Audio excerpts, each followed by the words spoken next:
బియ్య గుమ్మడికాయతో దప్పలం చేసి చూపించబోతున్నాను. ఇది మన తెలుగు వారికే సొంతమైన సూపర్ డిష్ అన్నమాట. ఇది ఏ పండగలు వచ్చినా, శుభకార్యాలైనా, చిన్న చిన్న ఫంక్షన్స్ అయినా, పూజలు వ్రతాలు అయినా, దేవుడికి నైవేద్యం పెట్టాలన్నా ఈ గుమ్మడికాయతో ఈ దప్పలం అనేది సర్వసాధారణంగా చేసే డిష్. ఇది ఎవరికి తెలియకపోతే కనుక తప్పకుండా చూసి నేర్చుకోండి. తెలిసిన వాళ్ళైనా నేను ఎలా చేస్తాను అన్నది కూడా ఒకసారి చూడండి. మనం ఈ దప్పలం స్టార్ట్ చేయాలంటే ఫస్ట్ చింతపండు ఇంత తీసుకోవాలండి. ఒక పెద్ద నిమ్మకాయ సైజు. ఇది ఒక 1/2 కేజీ గుమ్మడి ముక్కలు అనుకోండి, ఇంకా ఎక్కువే ఉంటాయి కొంచెం. నేనంతా పర్టికులర్గా కొలవలేదు. అయితే ఈ చింతపండుని శుభ్రంగా కడిగేసుకోవాలి. చింతపండు స్టిక్కీగా ఉంటుంది కదా, తప్పకుండా ఇసుక, దుమ్ము, ధూళి అనేవి దీని మీద మనం అమ్మినప్పుడు, పక్కన పెట్టినప్పుడు ఏర్పడతాయి. అందుకని శుభ్రంగా కడగాలి. కడిగిన తర్వాత దీన్ని నీళ్ళల్లో వేసి, ములిగే వరకు నీళ్ళల్లో వేసి నానబెడదాం. ఈ మనం పోపు అవి వేసుకునే లోపు ఈ చింతపండు బాగా నానిపోతుంది. ఇప్పుడు స్టవ్ వెలిగించి ఫస్ట్ దీనికి పోపు వేసుకుందాం.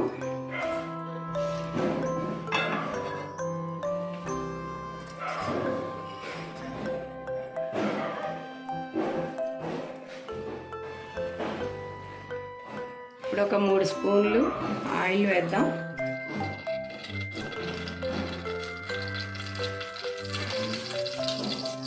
ముందు 2 మెంతి గింజలు,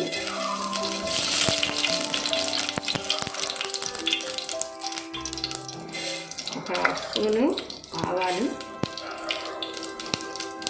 ఇంకొక స్పూన్ జీలకర్ర.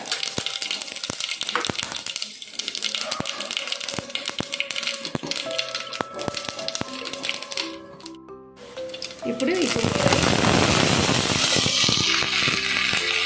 ఇది శుభ్రంగా తొక్క తీసి, గింజలు అన్నీ తీసేసి ఇలాగా పెట్టుకున్నామండి చిన్న చిన్న ముక్కలు. ఇష్టమైన వాళ్ళు తొక్కతో కూడా వేసుకోవచ్చు, అలా కూడా బాగుంటుంది.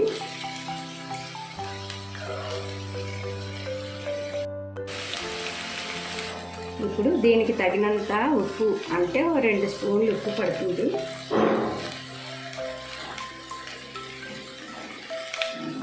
అలాగే పసుపు,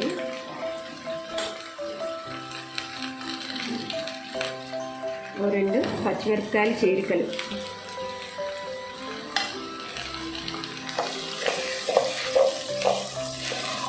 ఇవి 1 నిమిషం వేగనిచ్చి నీళ్ళు పోతాం.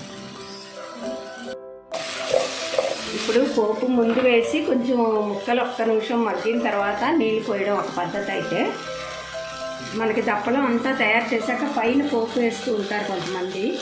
నేను ఇలా వేస్తాను, ఎందుకంటే ఈ ముక్కలు కొంచెం నూనెతో మగ్గితే టేస్ట్ చాలా బాగుంటుంది, అందుకని. ఇప్పుడు ఒక చిన్న గ్లాసుడు నీళ్ళు పోసి మూత పెడదాం.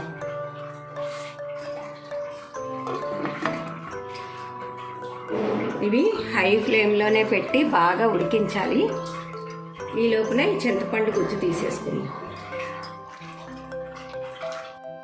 ఈ దప్పలంకి మనం ఒక పౌడర్ ప్రిపేర్ చేసుకోవాలి. దీనికి టేస్ట్ దీనివల్లే వస్తుందండి. 90% టేస్ట్ ఈ పౌడర్ వేసుకోవడం వల్లే వస్తుంది. అది ఎలా ప్రిపేర్ చేయాలో ఇప్పుడు చూద్దాం.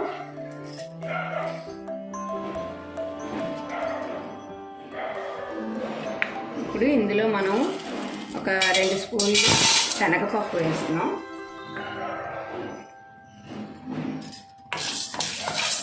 ఇది డ్రై రోస్టే చేసుకోవాలి ఈ పౌడరు. ఇది మనం కొంచెం ఎక్కువగా చేసుకున్నాం అనుకోండి, 4 రోజులు డబ్బాలో పెట్టుకుంటే ఎప్పుడు పులుసులు అవి చేసుకున్నా కూడా ఈ పౌడర్ అనేది మళ్ళీ యూజ్ చేయొచ్చు. నేను ఇప్పుడు కొంచెం వేసి చూపిస్తున్నాను, కానీ కొంచెం ఎక్కువగా చేసి ఒక సీసాలో పెట్టుకుంటే హడావిడి పడక్కర్ లేకుండా తొందరగా పని అయిపోతుంది. ఇది అన్ని కూర ముక్కలు వేసుకొని కూడా చేసుకోవచ్చు.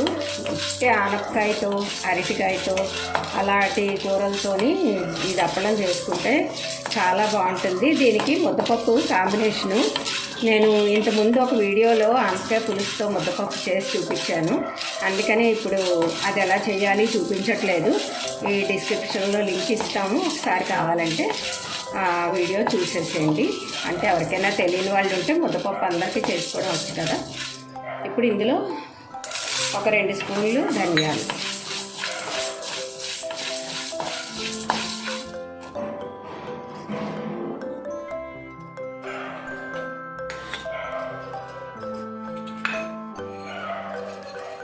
అలాగ ఒక 4 గింజలు మెంతులు, జీలకర్ర,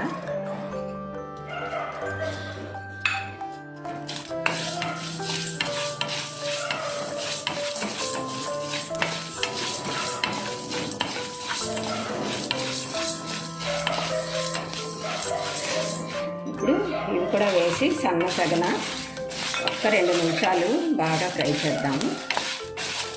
ఇప్పుడు మీకు ఒక విషయం చెప్దాం అనుకుంటున్నాను. నేను ఇది సాంప్రదాయమైన వంట అనుకొని చేసుకుంటున్నాం కదా. అందరూ చాలా ఇష్టపడి సాంప్రదాయానికి విలువిచ్చి మన పాత అలవాట్లకి పాత రుచులకి ఇష్టపడే చేసుకుంటున్నాం కదా ఇది. మరి అలాంటిది మన సాంప్రదాయాలకే చిహ్నమైన ముఖ్యమైన అలంకారం అండి. అది అలంకారం అని కూడా అనుకోవట్లేదు ఎవరు. ఇప్పుడు బొట్టు పెట్టుకోవాలండి ప్రతి వాళ్ళు, చిన్న చిన్న పిల్లలు అవ్వండి, పెద్దవాళ్ళు అవ్వనండి, పెళ్ళైన వాళ్ళు కూడా బొట్టు అనేది మానేసి తిరుగుతున్నారు. అది కరెక్ట్ పద్ధతి కాదు. మనం హిందువులం, మనం ఎందుకు బొట్టు పెట్టుకోవడానికి భయపడుతున్నామా బాధపడుతున్నామా నాకు అర్థం కావట్లేదు. ఇది బొట్టు అనేది కంపల్సరిగా చిన్నప్పటి నుంచే అలవాటు చేయాలి. మనం చిన్నపిల్లలు కదండి అంటారు. చిన్నప్పుడు అలవాటు అవ్వండి, పెద్ద అయ్యాక అలవాటు అవుతుందా చెప్పండి. అది మన సాంప్రదాయం, అది మన హిందూ ధర్మం అని పిల్లలకి చిన్నప్పుడే నేర్పిస్తూ ఉంటేనే వాళ్ళకి మన పద్ధతులు సాంప్రదాయాలు అన్నీ అలవాటు అవుతాయి. ఇప్పుడు ఇంకొక చెంచాడు బియ్యం వేద్దాం. ఈ బియ్యం ఎందుకంటే మనకి దప్పలం చిక్కగా వస్తే బాగుంటుంది. ఇలా పలుచగా ఉండకూడదు కదా. మళ్ళీ బయట నుంచి బియ్యం పిండి పెట్టుకునే కన్నా ఇందులోనే బియ్యం శనగపప్పు వేయడం వల్ల మనకి పులుసు అనేది చిక్కబడుతుంది.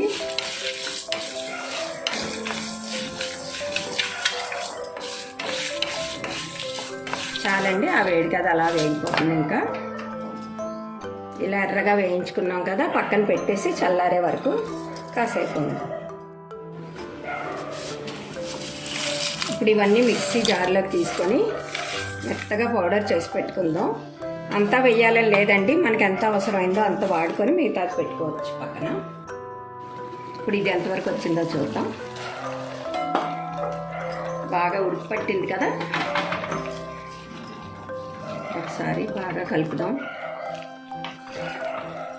గుమ్మడికాయ కొంచెం తొందరగానే ఉడికిపోతుంది, అసలు ప్రాబ్లం లేదు. ఇప్పుడు దీంట్లో మనం రసం తీసి గుజ్జు తీసి పెట్టుకున్నాం కదా, ఇది కొంచెం ఇలా ఫిల్టర్ చేసినట్టు చెయ్యి అడ్డం పెడితే చాలు.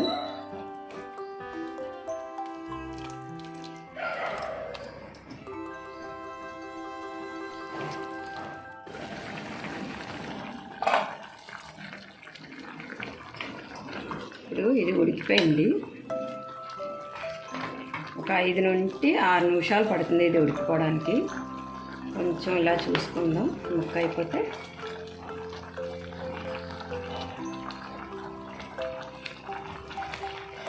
నోరు నాటుకుందంటే ఉడికిపోయినట్టే.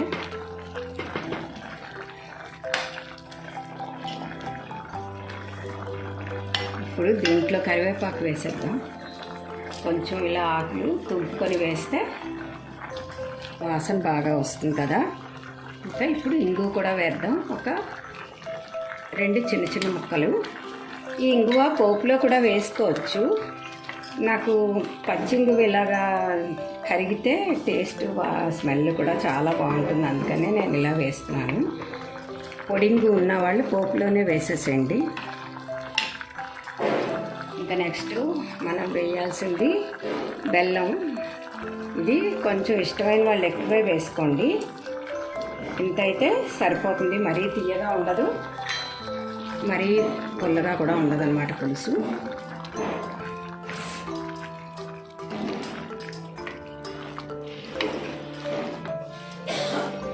ఇంకొకసారి కలిపి మనం బెల్లం కరిగిందని చెక్ చేసుకున్నాక ఈ పౌడర్ని ఒక 2-3 స్పూన్లు వేద్దాం.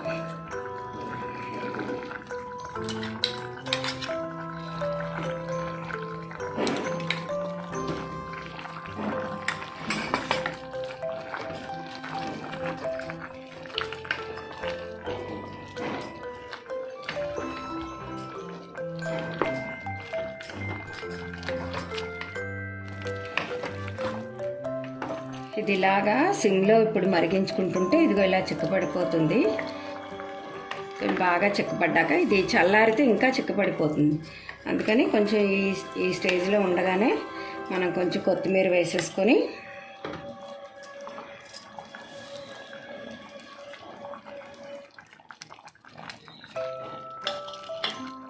ఇలాగ ఒక్క నిమిషం మూత పెట్టేస్తే మన గుమ్మడికాయ దప్పలం రెడీ అయిపోయిందండి. మనకి ముద్దపప్పు కూడా రెడీ అయిపోయింది. ఇందులో నుంచి ఒక్క గరిట పప్పు తీసుకొని ఇందులో కలిపేద్దాం. ఇదేంటంటే మనకి దప్పడం చాలా కమ్మగా టేస్టీగా ఉంటుంది కొంచెం పప్పు వేయడం వల్ల.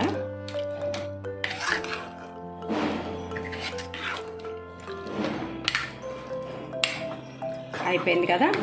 ఇప్పుడు ఒక సర్వింగ్ బౌల్లోకి దీన్ని షిఫ్ట్ చేసుకొని లంచ్ చేయడమే ఉంది. ఇంకా మనకి అన్నం ముద్దపప్పు ఇంకా దప్పలం కూడా రెడీ అయిపోయింది.